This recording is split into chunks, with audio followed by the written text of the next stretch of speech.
Have you ever thought about miracles? Miracles are usually understood as unexpected marvels that transcend nature and defy the hegemony of science.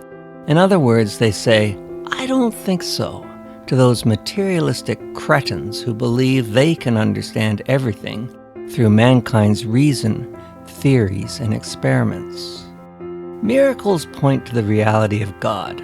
However, many scientists will not consider the many documented and autobiographical accounts about the miraculous, probably because they just don't want to see it. Science is biased, although scientists, goofy politicians, and the general public often don't get that. With this slightly disrespectful but exceedingly necessary preamble out of the way, let's look at 5 miracles that will knock your socks off.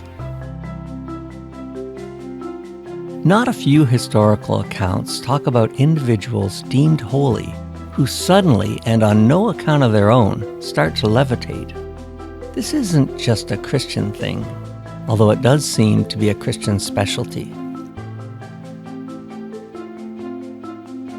Well, this second type of miracle, you don't have to make that tough call.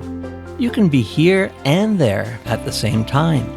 This miracle is called bilocation, and it is found in ancient Greece, Christianity, Hinduism, Buddhism, and also in modern occultism.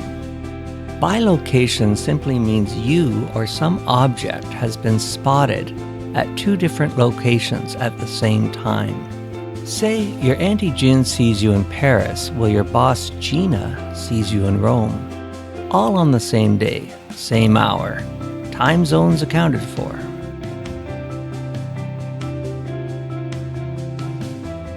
That's an old ELO jingle, but it points to another kind of miracle, ESP and clairvoyance.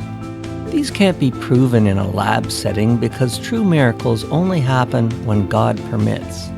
There's a deep and profound reason for true miracles, probably a lot more important than some scientist proving them in a lab and making a fortune from peddling a New York Times bestseller.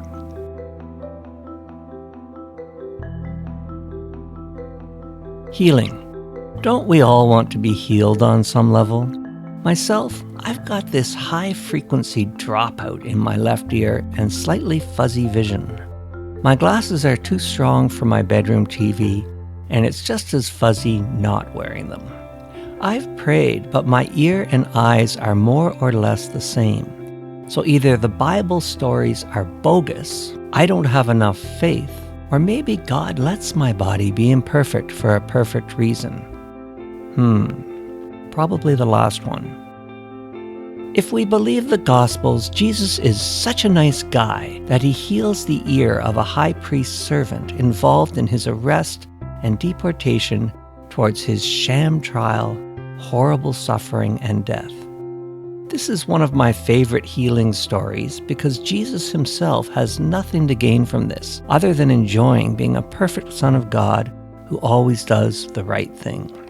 Add to that the documented medical miracles of our time that doctors just cannot explain, and maybe, just maybe, that gospel story isn't a lot of fanciful thinking. This leads nicely to our next type of miracle.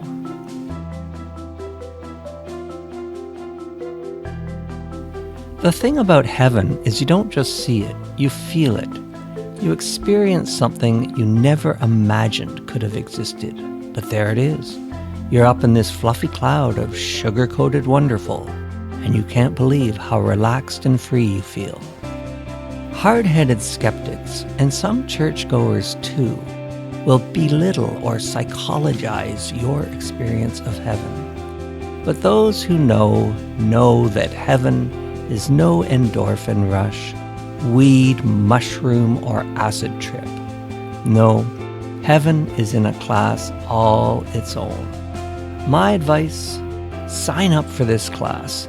It's one course you will not regret taking. And the cost? Free.